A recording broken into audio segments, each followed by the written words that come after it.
Here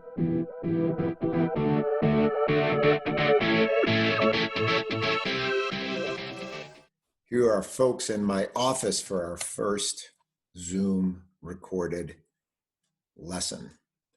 Some of you have probably noticed by now that I have posted the term project on Google Classroom.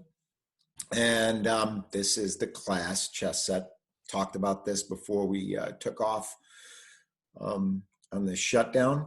And I wanted to go over it and go over the parts and then get a little bit into depth on part one. Okay, so part one is actually the individual pawns that you will create in Inventor. Part two will be when the class votes on the pawns. We'll pick the pawn that the class feels is the best designed pawn, and that will be the pawn that we design the chess set after. Okay, at that point, when we pick the pawn, you will pick a part of the chess set to design. We'll design it in Inventor, just like the pawn. The constraints will be determined at that time because we're going to have to use the design from the class's chosen pawn to base the individual pieces on. We'll also pick the project manager at that time. The project manager will be whoever's pawn the class chooses. Okay, that project manager will be actually in charge of making sure that the individual pieces that people design actually go along with the pawn that that person designed. Okay. The last part of this will be the G&M code for these pieces. And you have some due dates on there. The one you probably want to pay most attention to is the individual pieces. So let's just take a look a little bit on that kind of part one. Let's take a look at the first part of this. And let's take a look at what I mean when I'm talking about tool limitations. Some of you touched base with this with the grooving code that we were doing right before we left school, and that some people were trying to run their finish pass down into the grooves. And when you did that, I said, whoa, you can't do that because of the shape of the tool will not allow you to do that. I'm going to go into that in depth. So what I'm going to do is bring up AutoCAD. So to illustrate tool limitations, especially with the profiling tool, what I've done is I've taken the pawn design that I gave you in class to turn and modified it. And this is the original design. Here's modification 1, where I've shortened this radius up. And then here's modification 2, where I've left the original radius size, but added some fillets. And then what I've done is I've actually drawn or modeled tool 1. And what I'm going to do is actually show you how, if we take tool 1 and move it through the finish pass, you can see with our original pawn design how that tool has no problem creating that finish pass. If I take the tool over to our first modified pawn, you'll see that it has no problem until it gets to about here.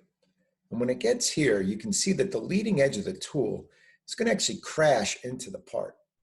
And it's going to continue to do so until it gets to about here. So if you can really see it, if I just drop the tool there, you can really see how the tool, this leading edge of the tool right here, is going to crash into your part, and your finish pass isn't going to look anything like you expected it to. If we try it over on the third one, you'll see that it will move through fine. It'll create that radius fine. It'll come down here and create this radius fine. But when it comes a little bit closer to here, it'll actually crash in. So it won't be able to create this fillet here or the last part of this fillet without crashing into the part. So you have to really take that into consideration when creating toolpaths.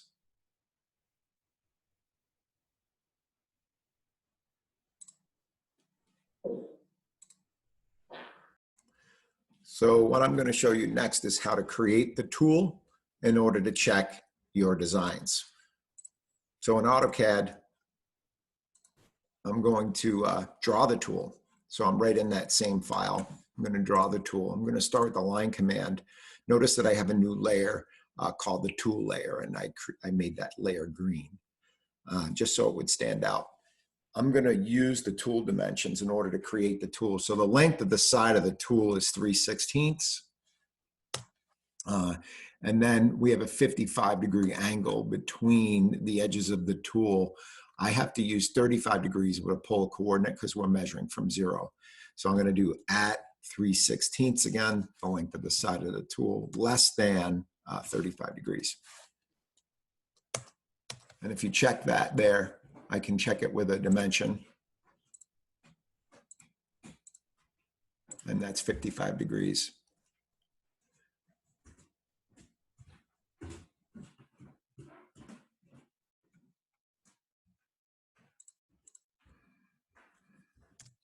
Okay, I'm going to mirror that. So I'm going to take a line here. I'm going to create the other side of the tool by selecting those two sides of the tool, choose the mirror command, and mirror that. I'm going to delete that. Okay. And I just hatched it. So you could just do a draw a hatch. And select it and create the hatch. All right. The last step is to rotate the tool 5 degrees because the tool holder does not hold this side of the tool perfectly at 90 degrees to the stock.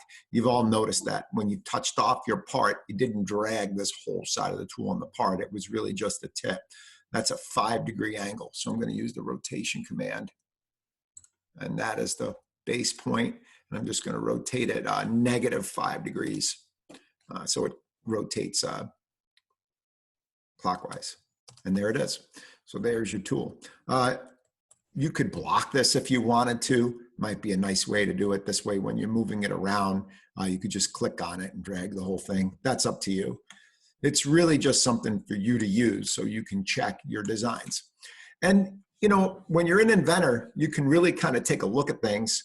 You actually could sketch that angle if you wanted to check this back side of the tool. Just remember that the tool is rotated 5 degrees. So if you were going to sketch it in Inventor and use that, you would have to go 60 because you'd have to add 5 degrees to the 55. And I could have done that here as well. I just wanted to draw it true to the exact size of the tool that we were using it in class. All right. So if you have any questions, the best way probably is just to email me, or I'm going to put this information up on Classroom. And when I do, you guys can comment on that. It's kind of nice if you comment on Classroom because then some people probably have the same questions and will ask the same questions. So you can comment on it, or you can email me. I'm going to try to set up some office hours for next week. I haven't played with it yet, but I'd like to do that. If anybody wants a little one-on-one time, you want to talk to me, you can request that and say, hey, can we set up a meeting? So if you have a specific time you want to set up a meeting, we could certainly do that. I'm pretty much available all the time. Next week is the week before break.